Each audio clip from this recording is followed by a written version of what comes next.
Everybody ready? Good? Picture yourself. You're a college student. It's summer and you're bored. You think, what could I be doing? You could be doing anything. You have tons of free time.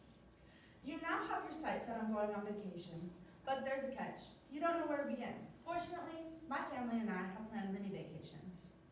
Planning is really easy when you know where to begin. These tips and tricks will be very helpful. There are 4 things you need to do before you even think about leaving: picking, budgeting, booking, and finally, packing. Obviously, to start, you'll need to know where you'll be going. Do you want to stay in the country? Do you really want to fly? Is anyone going with you? And what's your time frame? These are all very important questions to ask yourself. Andrew Ruiz from The Points Guide, a travel website helping new travelers, says the best way for new travelers to pick a vacation destination would be to pick an event and not an actual destination. Some might already have an idea of what they want to do on their vacation, but others might have no clue. So instead of picking a destination, you should pick an event that you want to work your vacation around. Deciding your destination really revolves around how much you'll enjoy the trip. Meaning, if this is your first time planning, you might want to stay local or at least in a country. This would be an easy way to eliminate a language barrier and make sure everything you need is communicated well. If you do stay local, that might even eliminate the flying cost. Speaking of costs, you need to create a budget. The second item on the to-do list. Budget making, especially for beginners, is crucial for having a satisfactory vacation. From Travel Made Simple, an easy-to-follow newbie traveler website describes major things you need to account for before you leave. Things such as transportation, accommodations, food, and other excursions on your trip. Transportation, meaning you need to account for your flights and car rentals. Accommodations, meaning you need to account for your hotels and resorts. Food, will you be going out to eat most of the time, or will you be eating in?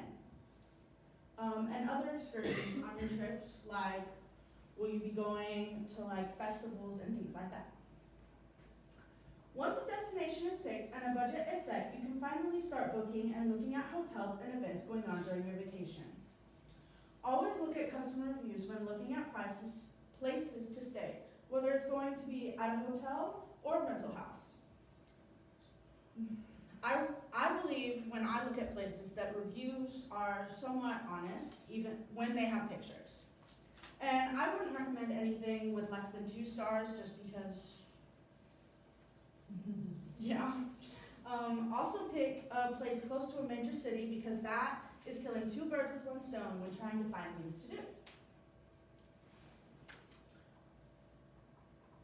Now that you've picked your destination, set a budget, and booked your hotels, you can start packing.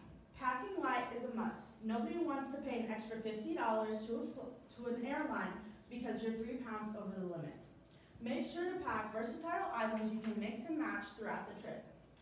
Fred Parada writes on Tortuga, an informational traveling guide, describing how to most effectively pack for a trip. He says that most airlines allow a carry-on, a personal item, and a toiletry bag.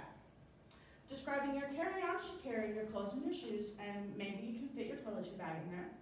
Your personal items should have things like your charger, your phone, your documents, snacks, anything you really want to have on the plane that you can easily access. Personal items need to fit under the seat in front of you, so make sure it's not too bulky. Think tote or large purse, maybe even a small backpack. Your toiletry bag should be able to fit in either your carry-on or your personal item. Anything that's liquid that you bring has to be in a quart-sized bag that can lock easily, and the containers can be no more than 3.4 ounces or 100 milliliters. Now, if you aren't planning to fly, none of this will really matter to you, but I would stick with this principle because nobody wants to have to carry 5 bags into a hotel room. Using these 4 steps will help you have the best possible time without worrying you forgot something. Vacationing can be really easy, and people tend to like things when they're easy. Now let's go back. You're a college student, it's summer, and you're bored. All you need to do is remember picking, budgeting, booking, and packing.